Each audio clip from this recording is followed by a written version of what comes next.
Sebelum video mulai, aku mau minta maaf dulu karena di akhir video nanti suaranya bakal jelek banget, ada kresek-kresek kayak gitu karena anak aku udah mulai nggak bisa diem. But I hope you still enjoy the video. Thank you.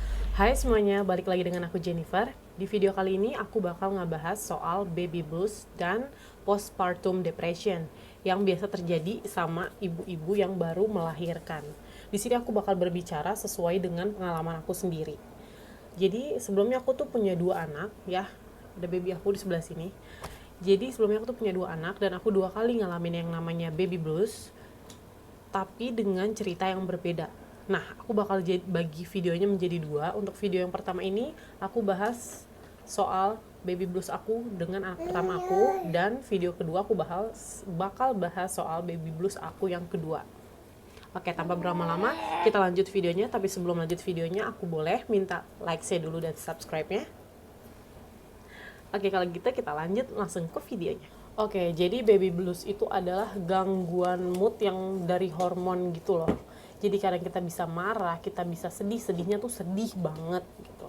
Baby blues kalau lebih parahnya lagi disebut dengan postpartum depression. Nah, di sini aku mau ceritain pengalaman pertama aku waktu baby blues anak pertama. Jadi, justru ini terjadi sebelum nyampe rumah. Jadi pas di rumah sakit itu, kan aku di bius total ya. Jadi aku nggak tahu ternyata aku sudah pasang kateter dan juga aku pakai korset. Nah, di saat susternya itu datang mau membersihkan badan aku gitu, dibukalah itu korset dan aku lihat di situ perut aku seperti yang aku ceritakan di video aku yang soal sesar kemarin, itu turun dan hitam. Di situ nggak tahu kenapa ya, langsung mood aku tuh langsung jatuh dan aku rasanya antara pengen nangis dan takut. Dan malu. Aku malu sama suami aku. Gimana perasaan dia ngelihat perut aku jadi turun dan hitam. Dan banyak stretch marknya juga, walaupun itu akan kembali normal, tapi nggak normal-normal banget. Setidaknya kembali ke warna aslinya, nggak hitam lagi. Nah, oke lanjut.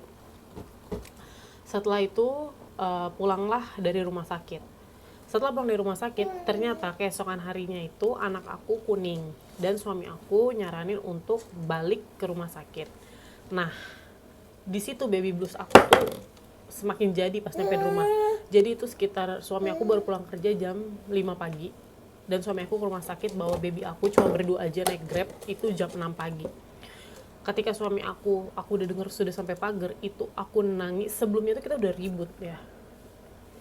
Jadi kita udah ribut juga karena mood aku gitu loh. Turun naik, aku juga gak ngerti. Ya banting semua nak.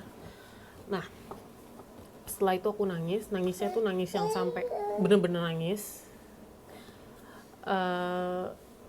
Pokoknya ngerasa sedih banget gitu. Karena khawatir soal anak ini, khawatir soal diri aku sendiri, dan khawatir dengan rumah tangga aku. Karena aku mikir, gila ya, ini belum sehari loh anaknya lahir, tapi aku udah kayak apa ya, udah kayak ada bibit-bibit iblis gitu di dalam diri aku setelah aku melahirkan. Baby blues itu terjadi tuh 70-80% sama ibu-ibu yang baru melahirkan, dan salah satunya adalah aku dan beberapa teman aku. Sebentar, anak aku geser. Oh, jatuh nak. Jadi baby blues aku udah sempet sih cerita ke suami aku, dan ini juga untuk para suami di luaran sana. Kalau istrinya yang nonton ini, sampein ke suaminya. Kalau suaminya yang nonton ini, tolong telan sendiri dengerin jeritan hati kami para ibu-ibu yang baru melahirkan dengan hormon yang masih nggak jelas. Jadi kalau suami ngelihat kita tuh kayaknya ngeluh atau apa ya, kayak rasa pengen marah terus di rumah ngelihatnya, itu wajar, itu bakal hilang. Cuman tolong gitu loh, ngertiin posisi kita, karena kita tuh baru menjadi seorang ibu dengan berpikiran kita tuh bertanggung jawab sama anak ini gitu loh. Ini peran baru kita yang biasanya kita kerja, kita bakal terus ngurus anak, dan otomatis baru kita lahiran kita bakal tetap diem di rumah. Sekalipun kalian kerja, kalian pasti cuti dong. Apalagi aku yang aslinya dari kerja jadi langsung jadi ibu rumah tangga gitu. Pasti kayak ada penolakan, tapi bukan penolakan juga. Dibilang nggak sayang, enggak, kita sayang banget. Justru ini rasa insecure kita karena terlalu sayang gitu loh sama anak. Setelah punya anak tuh kita jadi susah makan, susah mandi, dan itu wajar banget kalau bikin kita tuh jadi capek, kurang tidur tuh jelas karena kita tuh bisa begadang semalaman, tiba-tiba anaknya bangun pagi, kita harus ikutan bangun pagi, dan begitu seterusnya, begitu setiap hari. Kita sebagai manusia kan adalah rasa bosan, bukan bosan sama anak tapi bosan dengan rutinitas.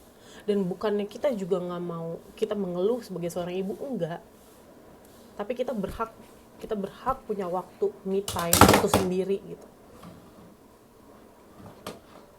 Belum lagi posisinya kayak aku, jadi suami aku tuh bekerja malam dari jam 9 malam sampai kurang lebih 5 sampai 6 pagi. 6 pagi sudah sampai rumah. Dan itu aku ngerasa kayak wajar aja, karena aku sebelumnya dari pekerja tiba-tiba jadi ibu rumah tangga. Udah aku ngerasa gila, gue capek banget di saat lo semalaman kerja gak tidur, gue pun sama. Dan ketika lo pulang ke rumah lo tidur dan gue enggak, itu kayak kelihatannya sih kayak apa ya, kayak perhitungan gitu, tapi bukan perhitungan, begitulah ada, dan faktanya ya seperti itu. Dan untungnya suami aku tuh masih ngasih kesempatan aku untuk pergi ke salon atau pergi sama teman aku, walaupun setelah punya anak aku pun kehilangan selera untuk kumpul-kumpul sama teman-teman aku. Itu benar-benar kehilangan selera. Jadi kayak, Jen kumpul yuk, kayak cuma jadi silent reader aja, cuma baca, nggak bales gitu. Kalau mau bales juga udah nggak niat gitu, udah nggak ada niatan main. Jadi sekalipun kalau ada niatan gue yang ngajak, kalau gue nggak ada niatan ya udah gue baca aja itu chat gitu, atau kalau di video call iya aja. Pada kenyataannya udah males lagi diajak kumpul-kumpul gitu loh, karena lebih fokus kepada ini baby.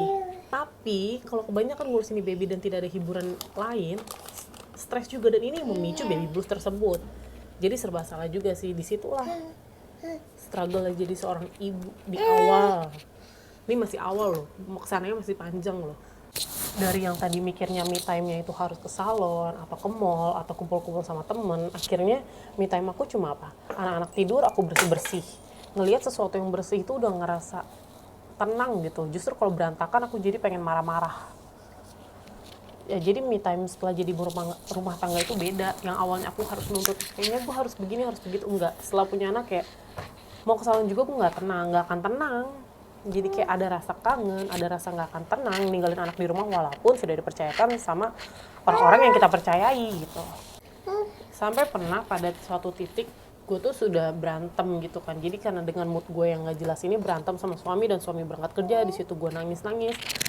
Udah sempat terbesit buat mencelakai anak ini. Kalau kalian mencari lebih dalam lagi, banyak kasusnya ibu-ibu yang ngalamin baby blues tuh lebih parah daripada aku. Ada yang anaknya dilelepin, dibanting, bahkan sampai dibunuh loh. Tapi setiap ada perasaan itu, aku cuma bisa apa? Nangis dan berdoa. Aku berdoa semoga aku tidak menjadi ibu, tidak menjadi salah satu ibu dari orang-orang yang udah aku baca kisahnya itu. Jadi setiap aku ada perasaan ini mencelakai, aku cuman bisa nangis, berdoa, dan minta maaf sama baby aku. Itu sebenarnya berguna loh. Jadi baby kita tidur terus kita ngomong, kita berdoa, minta maaf sama anak kita, itu secara nggak langsung di alam bawah sadarnya ke bawah sama anak tersebut. Dan itu bagus sih menurut yang aku baca loh. Jadi saran aku untuk para ibu-ibu yang ngalamin baby blues, banyak-banyak cari tahu deh salahnya me time tuh enaknya untuk kalian kayak gimana. Ada yang salon, ada yang ngumpul sama temen, ada yang kayak aku cuma bersih-bersih rumah ataupun nyebutin alis. Pokoknya udah tenang, itu udah termasuk me time banget sama anak. It's okay, kita tuh kabur dalam arti ke kamar lain atau keluar dari ruangan yang kita bersama anak kita sekarang itu. Walaupun suami aku sendiri kayak sering bilang, kamu tuh nggak sayang sama anak ya, kenapa kamu pergi atau gimana? Itu penting loh, daripada kita ngikutin emosi kita mencelakakan anak. Kalau anak udah celaka, yang kena jalur hukum kita udah depresi baby blues, pakai masuk penjara pula karena kekerasan sama anak. Jadi lebih baik kita ngindarin. Kalau aku sih suami aku masih kayak, kamu tuh nggak sayang sama anak ya, kamu ninggalin anak gitu, walaupun cuma ninggalin kereta doang. Ya udah tinggalin aja, ya biarin aja, karena kita juga butuh waktu sekitar 5-10 menit untuk tenangin diri. Kalau udah tenang, kita enak lagi ketemu sama anaknya. Untuk para suami pesannya ya gitu aja. Untuk para ibu-ibu yang lagi berjuang dengan baby blues, semangat terus, jangan lupa berdoa. Dan untuk orang rumah lainnya sebisa mungkin seperti mertua atau orang tua sendiri itu membantu mantu, membantu anaknya.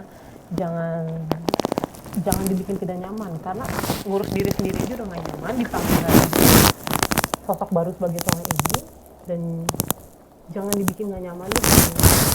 Itu bahaya loh. Oke. Ya, sekian dulu channel dari aku. Nanti kita lanjut lagi di video keduanya karena baby aku yang ini udah gak mau diem. Oke, bye bye semuanya, thanks for watching.